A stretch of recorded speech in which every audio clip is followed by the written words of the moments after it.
배종찬 소장님 모시겠습니다. 어서 오세요. 안녕하십니까. 네. 금요일의 남자 구독맨. 네. 알러브 추가해수. 네네네. 네. 아니 우리 아침에 사실은 이게 갑자기 유튜브 기술적인 문제가 있어서 됐습니까? 송출이 안 됐는데 네. 배 소장님 오니까 딱 돼버리는 거예요. 그렇죠. 전반부에도 찬. 지금도 찬. 박찬 대 배종찬. 네. 야, 찬. 찬. 이제 되는 거죠. 네, 찬이 먹고 싶다. 네. 아침에 밥을 안 먹었더니 갑자기 반찬이 그립다 이런 생각이 드네요. 아, 배고프세요? 네. 자제해 주시고요. 얼굴에서 쏙 빠졌죠. 오. 네. 자, 봅시다. 윤석열 대통령 국정수행 지지율부터 한번 확인해 보겠습니다. 예. 윤석열 대통령 국정수행 지지율입니다. 네. 자, 어떤 변화가 있었는지 지금 뭐 많이 발표가 됐죠. 네. 자, 지금 발표된 조사 결과를 보면은 자, 긍정이 29.6%, 부정평가가 63.4%로 나타났습니다. SBS 조사거든요. 네. 근데 특징 중에 하나는 SBS 조사가 그래도 다른 방송 두 개사 MBC나 KBS에 비하면 윤석열 대통령의 지지율이 그래도 조금 더 호의적이에요. 나은 편입니다. 그렇죠. 네. 네. 왜 그럴까요? 추가적인 내용은 노 코멘트입니다. 자, 이 29.6이니까 거의 30% 가깝고, 네. 그 다음에 제가 왜냐하면 추가적인 코멘트를 하면 괜히 또 언론사 조사에 그래요. 정치적인 또 영향을 줄 수가 있어서요. 네, 맞아요.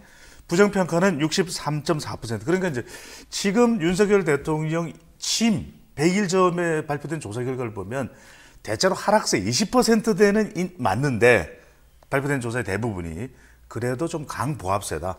더 내려가지는 않고 있다. 부정평가도 70% 이상 솟구쳤는데 그게 조금 잦아들고 있다.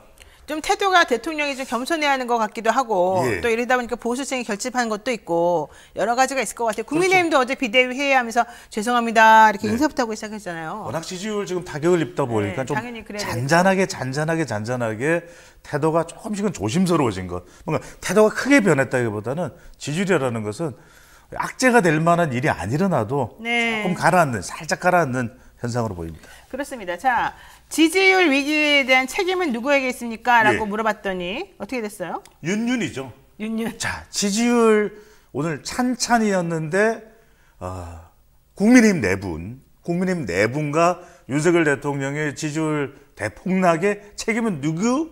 누구? 이준석 no. 누구? 네. 유승민 no. 누구? 네, 윤윤입니다. 네. 자, 보시죠. 윤석열 대통령 33.6%. 네. 윤핵관. 자, 윤핵관이니까 굳이 권성동 원내대표는 아니지만 대표적이니까요. 따봉 받았잖아요. 네. 26.6%. 그래서 이 둘을 합하면 거의 60% 가깝습니다. 그러네요. 그러니까 약 지금- 윤핵관과 윤 대통령. 그렇죠. 계산 잘하죠. 네. 자, 한 10명 중 6명은 윤윤 책입니다. 그래서 이게 참 끝나기가 쉽지 않을 것 같아요. 왜? 지금 이 전 대표 관련된 건도 그렇고 지금 대통령의 낮은 지지율도 그렇고 당의 내분을 좀 해소하려면 윤윤이 나서야 되는데 나설까요? 쉽지가 않다. 근데 보면 화면에 나오는 것처럼 보세요. 네. 윤석열 대통령 책임이다 33.8%, 네. 윤핵관 책임이다 26.6%, 예. 내각과 대통령실 책임이다 10.6%잖아요. 압도적이죠. 저거 세 개 다 똑같은 얘기거든요. 결국에는 예. 합쳐보면 70%가 넘어요. 그러니까요. 와, 그런데면 책임을 70%가 대통령의 부정평가하고 비슷해요. 네, 가깝죠. 그렇군요. 이번 조사 SBS가 했다는데 아까 말씀하신 것처럼 SBS가 약간 호의적으로 이 정권에 하는 것에 비추어 본다면 이것도 상당히 심각한 반응이다 볼 수 있겠습니다. 자, 우리 방송 오늘 제가 아침에 그 일부 순서 할 때 유튜브 송출이 안 됐었습니다. 너무 죄송스럽고요. 이제 네. 됐습니다. 예. 그래서 하바바님 방송 이제 나오는 건가요? 방송 예. 찾느라고 아침 시간 다 지나갔어요. 박미경님 왜 이제 나옵니까?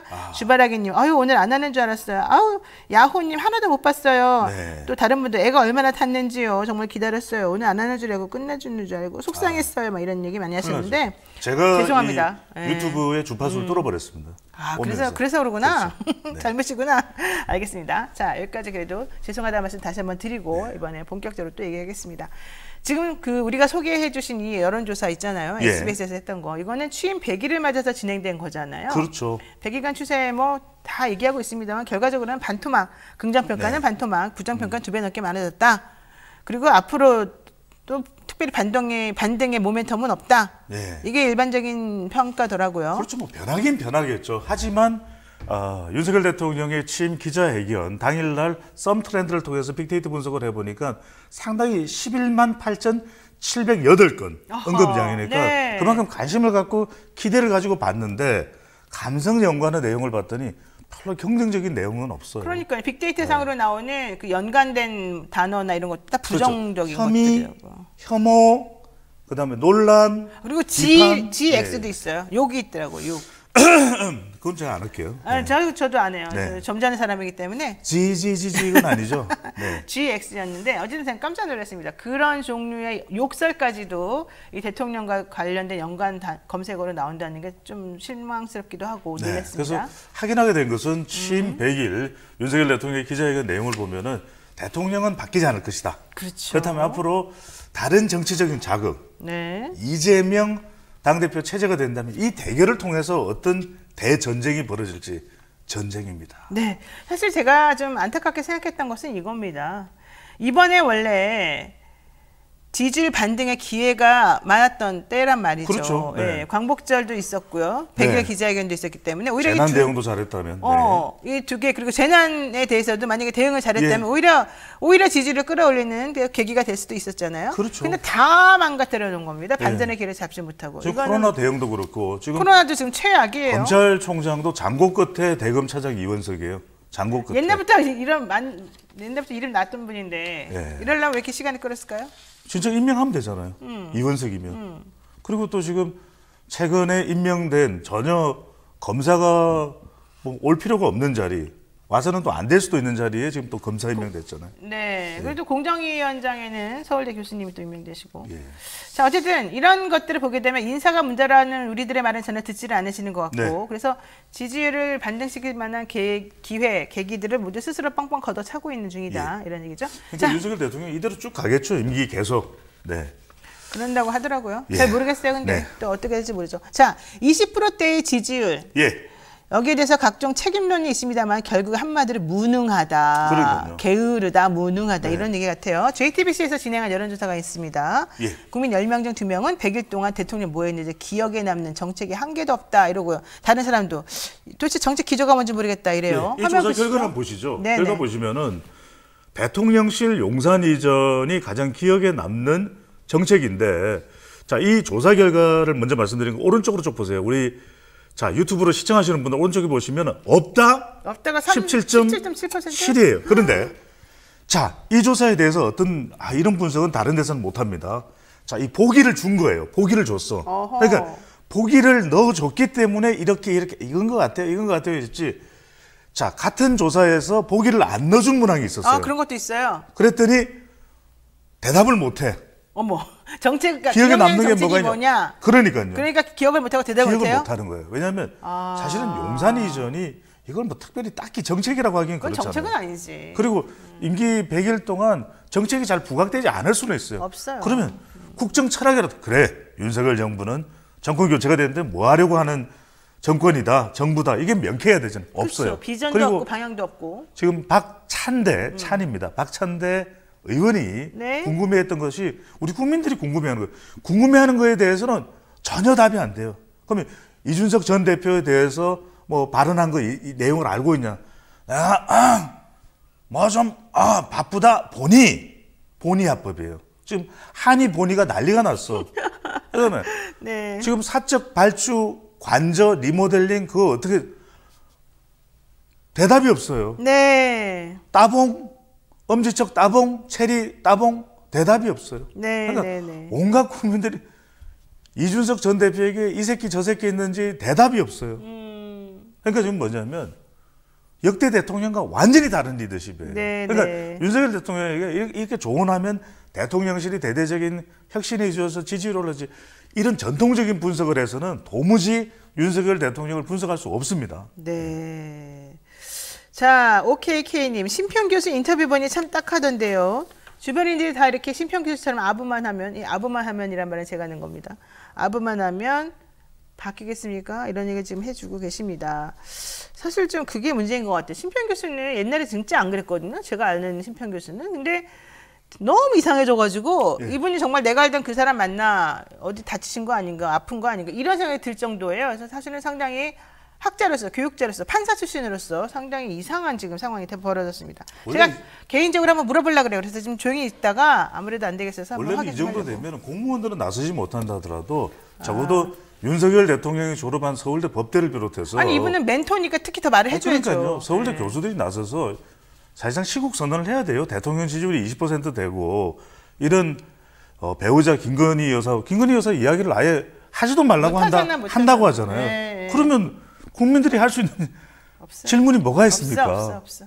아니 그러면은 그 궁금증에 대해서 아니 국민들이 뽑아준 대통령이잖아요. 그런데 저는 지금 서울대 법대 출신, 서울대 대학 출신, 서울대 교수 뭐 합니까? 이럴 때 다 동문회 차원에서 대동단결해서 아 우리 대학에서 대통령 나왔네 기쁘네 하하 할 게 아니라 윤석열 대통령 지금 국정 운영 단단히 해야 돼요. 네. 시국 선언이 있어야 돼요.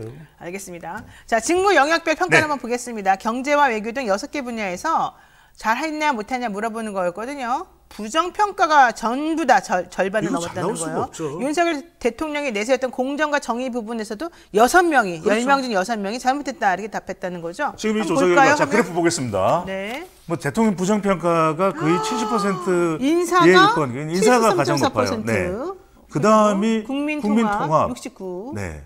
그다음에 그리고 직무 태도, 그렇죠. 소통 66. 안 되고 있는 거고. 공정 정의 62. 네. 경제 민생 61. 네. 외교 안보 58.5. 야. 그러니까 이제 뭐 경제 민생이나 외교 안보는 둘째치고 윤석열 대통령이 당선됐을 때 일성이 통합을 아주 강조했거든요.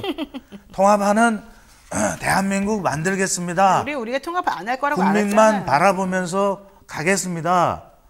공정하고 상식적이고 헌법 정신 모르겠어요. 뭐가 뭔지를. 그래서 저는 지금 윤석열 대통령이 지향하는 국정 운영과 네. 그리고 국민들이 평가하는 게 너무 차이가 나기 때문에 네. 이 부분에 대한 부분들이 좁혀지지 않으면 저는 대통령에 대한 평가는 매우 달라지기 어렵다. 근데 사실 대통령실에서는 그것을 모르는 것 같고 계속 딴 얘기만 하는 거고. 알아요. 알아요? 알아요. 근데 왜 그럴까요? 그러니까 대통령이 받아들여야 됩니다. 이거는 왜냐하면 저는 뭐 노영희 진행자가 항상 조언해 주시면 다 받아들이잖아요. 그래요? 난 몰랐던 일인데요. 네. 자, 정찬 생각? 네, 정찬 생각이 좀 이상합니다. 임기 초기 정책 추진 적기잖아요. 예, 예. 힘이 있을 때 뭐든지 하라는 거잖아요. 원래 그렇죠. 대통령제에서는. 근데 지금 모든 종류의 정책이 다 부정평가가 60%가 넘고 70% 가까이 된다는 것은 정말 심각한 문제인 것 같은데 더 문제가 있습니다. 예. 그럼 앞으로 더 잘할 것 같으냐? 지금은 못해도? 이런 질문이 있었잖아요. 그렇죠. 어떻게 됐습니까? 자, 조사 결과를 보겠습니다. 네. 자, 그래프가 나와 있습니까? 앞으로 잘할지 여부 물어봤는데요. 응답자의 절반이 넘는 56.5%가 앞으로도 잘 못할 것이다. 아, 여기에 소장님과 저도 들어가는 거죠? 이런 생각 가진 사람이? 아니, 지금 56.5%면 10명 중에 6명 가깝습니다. 그렇죠. 그렇죠. 그러니까 이렇게 되면 안 되는 거죠. 근데 더군다나 이런 지표를 봤을 때 사실상 대통령실에 비대위가 꾸려져야 돼요. 네. 지금 당이 아닙니다. 맞아. 대통령실에 비대위가 꾸려져야 대통령의 비대위가 꾸려지고 비대위원장을 하세요. 제가요? 국민의힘 가가지고요? 아니, 대통령실에. 대통령실 가서요? 비대위원장. 대통령님이 나를. 아니, 저는 제의가 오면 열심히 가겠습니다. 예. 네, 제의만 해주십시오. 네. 자, 그런데 중요한 거는 네. 왜 절반이 넘는 사람들이 윤 대통령이 앞으로도 직무 수행을 못할 거라고 생각하는 걸까요? 아니 그러니까 뭐 인사나 또 뭐 스타일이나? 주변 인물들 이야기나 또 당이 지금 뭐 시끌벅적한 거나 이런 것이 다 대통령 지지율에 영향을 주지만 알겠습니다. 자 핵심만 말씀드릴게요. 네. 윤석열 대통령이 바라보는 곳은 명왕성이에요. 명왕성이에요. 지금 국민들이 바라보는 것은 토성 타이탄이에요. 네. 완전히 달라요. 완전 다르군요. 자, 우여곡절 끝에 국민의힘 비상대책위원회가 첫 일정을 시작했습니다. 어제 고개를 푹 숙이고 죄송합니다. 잘못했습니다. 이걸로 시작을 했습니다. 네. 자, 화면 한번 볼까요? 화면에 준비가 안 돼 있나요? 원래 있었는데. 네, 보시죠. 자, 화면 준비가 안 돼 있대요. 그냥 안 말로 돼 해주세요. 있습니까? 네. 네. 자, 혁신과 변화로 거듭난다고 했습니다만은 결과적으로는 거듭나겠냐? 이게 이제 일반적인 반응이었던 것으로 보이는데요. 그렇죠. SBS 여론조사가 또 있어요. 예. 국민의힘 차기 당대표 선호도 조사를 해봤는데. 이게 중요합니다. 네, 이거 얘기 좀 해주세요. 네네. 자, 유승민 전 의원님. 그래프를 바로 보시죠. 자, 국민의힘 그러면 비대위인데 차기 당대표 뽑아야 될 거거든요. 그런데 네. 차기 당대표 전체 응답자를 대상으로 한 조사 결과입니다. 아하. 차기 당대표 선호도 1위. 1위. 누구 유승민. 유승민. 네. 2위 이준석. 이준석이네요. 네. 유입니다. 유이. 어허. 유이. 그다음에 3위가 안철수. 안철수. 물론 큰 차이는 아닙니다. 아니 뭐. 안철수 의원하고 네. 이준석 대표는 0.2점 차이니까 뭐 그러니까 똑같다고 거의 봐야죠. 뭐 비슷합니다. 자, 네. 그런데 중요한 건 나경원? 뭐냐? 여기서 보시면 국민의힘 지지층에서는 당대표 선호도가 불과 한 1, 2주 전까지만 해도 국민의힘 지지층에서도 주로 유승민, 이준석이 높은 경우가 많았거든요. 당심이 예. 어떠냐 이거죠? 이게 이제 SBS 조사인데 나경원 경우에 지금 계속 보십시오. 하단에 밑에 있는 그래프입니다. 28.2. 나경원이 제일 높아요. 지금 화면 보시는 것 중에서 위에 네. 거는 일반 여론, 국민들의 여론을 본 것이고 예. 아래 거는 차기 당대표 선호도 관련해서 국민의힘 국민의힘 사람들. 지지층이에요. 네. 그래서 이게 괴리됩니다. 보니까 어떻게 다르죠? 지금 나경원 위에는 의원이 나경원 의원이 위에서는 네 번째였는데 번째인데. 수치상 액면가가 네. 그런데 지금 자기 당대표 선호도에서는 가장 높습니다. 당심은 나경원, 민심은 유승민 이거군요. 그럼 당심은 나 아니고 어허. 전체 응답자 전심은 국심은 국심은 아니죠. 전체 응답자는 유이고. 유이다. 이거는 어떻게 해석해야 됩니까? 아니 그러니까요. 그 전체 응답자는 지금 국민의힘 내부 지금 지방골이 말이 아닌 거죠. 이 부분에 대해서 못마땅하고 유승민이나 이준석이 맞다 이렇게 보는데 국민의힘은 이제 선택의 시간이 오고 있는 거예요. 근데 유승민이나 이준석을 선택하면 더 정말 엉망진창이 되는 거죠. 그러다 보니까 서서히 조금씩 아주 큰 변화 속도는 아니지만 네. 나경원이나 안철수 쪽으로 살짝 옮겨가고 있는 이 변화도 감지가 되고 있는 거죠. 그러면 이제 이준석, 유승민 이 라인은 삐껴나가는 겁니까? 이게? 참 이게 어려울 것 같아요. 해결되기가 어렵다. 어려울 것 같아요. 게다가 이준석 대표 가처분 비대위와 관련된 가처분도 신청해서 신문도 마쳤지만 16일 날 네. 본안 소송도 사실은 열었어요 이미. 그렇죠. 예, 그래서 이 비대위가 만들어진 게 무효다 이런 주장을 지금 하고 있어서 예. 지금 가처분 재판부는 다음 주 정도에 이 결과가 결과를 나오겠죠? 내보내겠다고 하는데 네. 이런 것 따라서 또 내홍이 한 번 더 있을 것 같고요. 네. 그다음에 또 지나면요. 이준석 대표에 대한 형사적인 기소 그렇죠. 여부 이런 것들이 좀 정리가 될 것 같아요. 맞습니다. 그러면 이게 그러니까 변수가 될 수 있어요. 그럼요. 끝날 때까지 끝난 게 아니고 맞습니다. 계속 됩니다. 네. 자, 오늘 여기까지 말씀 나눠야 될 것 같습니다. 오늘 저희 방송사 사정상 유튜브 송출이 지금 제대로 안 됐던 점에 대해서 깊이 사과드리고요. 많은 양해 부탁드리고요. 여러분 다시 보기는 되니까 이따가 꼭 봐주세요. 네. 고맙습니다. 네, 배든 선생님 고맙습니다. 감사합니다. 사랑합니다. 네.